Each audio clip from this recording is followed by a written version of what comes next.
Up until now, we've used SSL VPN to allow remote users access into the data center. But in this video, we're going to use a more robust IPSec VPN.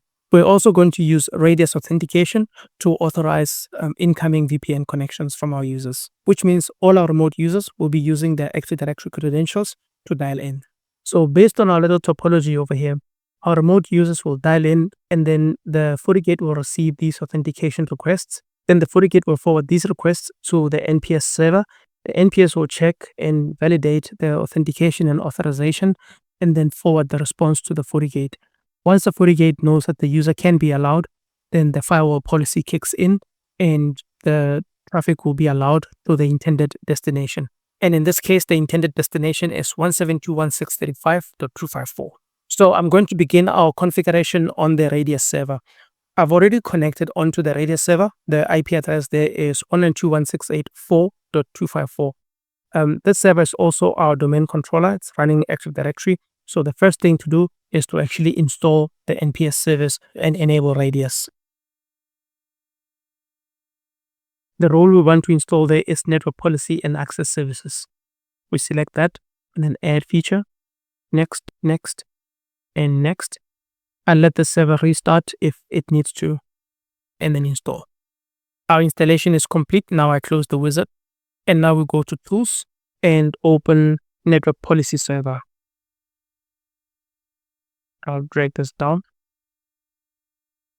The first thing we want to do is make sure that NPS is registered in Active Directory, and based on this, it looks like it already is. Next, we define the radius clients, and the radius client in this case is the firewall.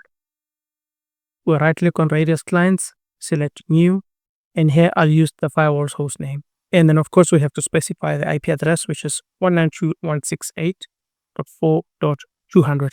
This is the interface on the firewall that's going to be used to communicate with the radius server. Next, we define a shared secret between the NPS server and our firewall. I'm not changing anything here, and click on OK. Next, we create a connection request policy, create new, and because this is for the firewall, I'm just going to say Fortigate 01 in the policy name. Click on next, and the condition, we want to match the IP address of our radius client, meaning specify the radius client by its IP address, and that's 192.168.4.200. That is our firewall. I'm not changing anything in this view. I'm not changing anything here either, and click on finish. Next, we go to network policies. This will be more relevant for our users. So let's create our new policy. I'll call this remote users. Click on next, and our condition here is going to be user groups. These are the people, these are the users that are going to be authenticating or establishing the VPN connection. So we specify here which groups are we going to allow over the VPN. There's 3 groups that I'm going to allow. The group called captains, and then the group called system admins and security admins. There's our groups. And then here we specify the access permissions granted. Next, we have to define authentication methods. And here I'm going to select this one, IPSec version 2. And I'm going to deselect all these others, and then next. Once again, in this view, I'm not going to make any more changes. I'm just going to click on next, and I'll remove these and click on next and finish. I want to make sure that this policy is right at the top, so I'm going to right click, move it up, right click again, and move it up. I believe this concludes the config on our NPS server. Now let's move on to the firewall. Under user and authentication, radius servers, we define our first radius server. And here I'm just going to give it a name, say NPS. And for the authentication method, let's have a look at what protocols are available. We have CHAP, MS-CHAP version 2, and PAP. I think out of this lot, I'm going to select MS-CHAP version 2. And here we need to specify the source IP address that the radius server will be expecting.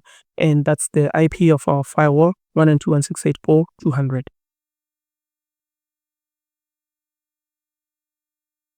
And the primary NPS server would be 192.168.4.254. And that shared secret between the firewall and NPS. All right, and now let's test connectivity. Connectivity is successful. And now we can actually also test the user credentials. But before I do that, let's maybe go back because I feel like I skipped a couple of steps. I just want to review what our Active Directory looks like. We've got our staticroute.io domain.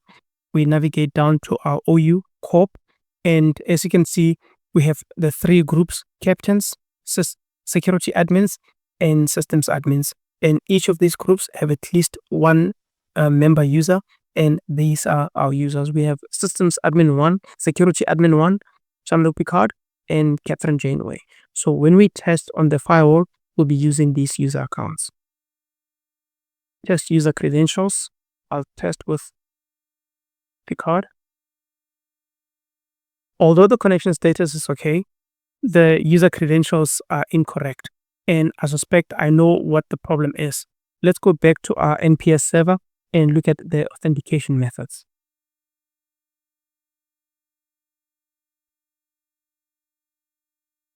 Okay, with our authentication methods, let's try to add MSCHAP version 2 and then see if that makes a difference.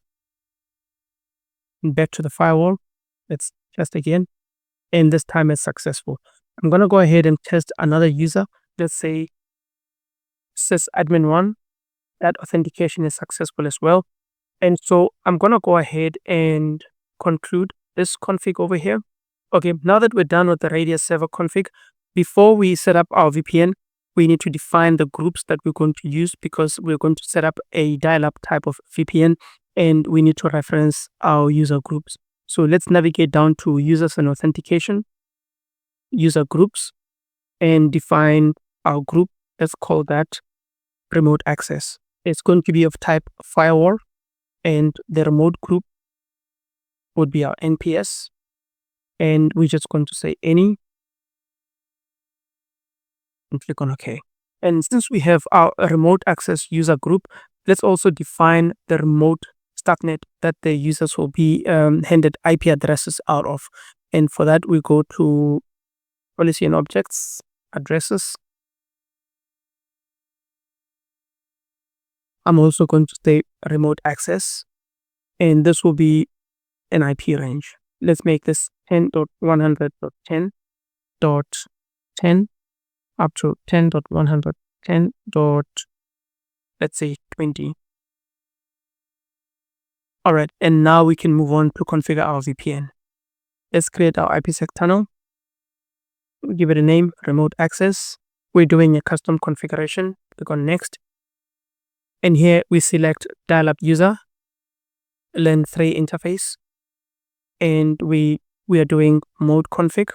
And because we already have an address object, an address range object, we're just going to select here address, and that address is remote access, an address range object. Will enable split tunnel. And for the accessible networks, what we want for the remote users to be able to access, for the sake of our lab, like we said here in our topology, we want them to access 172.168.254. We're going to create an address object for that. In fact, I'm just going to make this the entire subnet. I'll say server subnet, which will be 172.168.35.0/24. We want the remote users to be able to access this subnet. And the preset key for our VPN, the IPSec version, we select IPSec version 2, and we say any pair ID. And for the proposals, I'm going to remove all except for 2, and then I'm going to specify 128 GCM as well as AS256 GCM And both of them, I'll select PRF 384 with Diffie-Hellman group 20 and only one group to be selected. Going down to phase 2, I'm going to do exactly the same thing, remove all these other proposals, and then leave AES 128 GCM and AES 256 GCM. Also here, I'm going to select Diffie-Hellman group 20 and enable auto keep alive.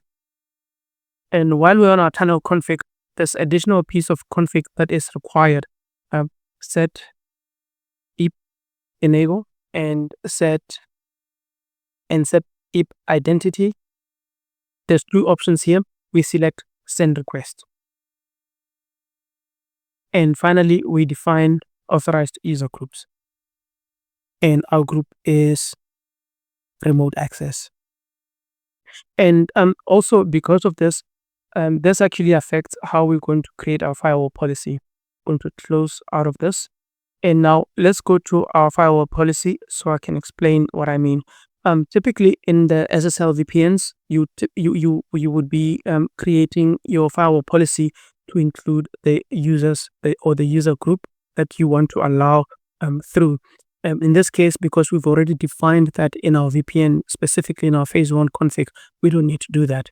I'm going to create the policy for inbound traffic. I'm going to call this remote access as well. Incoming interface is our VPN remote access, and our outgoing interface will be lab 1 or LAN 1. The source here, I'll specify the remote access address range, and the destination is our internal server range.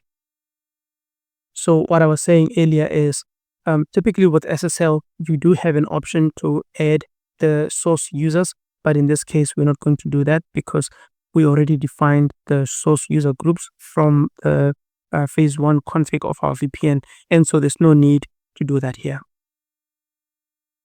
I'm going to disable net on this policy, log all sessions, and click on OK. And now the next thing I want to do is open our Fortigate VPN. We select here IPSec, and the IP address of our firewall is 192.168.4.200. This would typically be an external interface or a public-facing interface. The pre-shared key, VPN settings, we select IPv version 2. We don't need to change anything else here, so I'll close this one and open phase 1 settings. Encryption, I'm going to use AES 128 GCM, AES 256 GCM, and for both, just the same as on the firewall, we select PRF 384. PRF 384 with the Diffie-Hellman group 20. No other changes. I will close this one and then open phase 2 config. Exactly the same config, 128 GCM, 256 GCM, and Diffie-Hellman group 20. Now we log on as our Active Directory user Picard and see if our VPN actually works. And it does. It looks like Fortigate is working and our connection is active, but it looks like we are not seeing return traffic. Let's maybe do a ping test. I'm going to ping 172.168.35.254, and that works. And so this brings us to the end of this video. Thank you for watching. I'll catch you in the next one.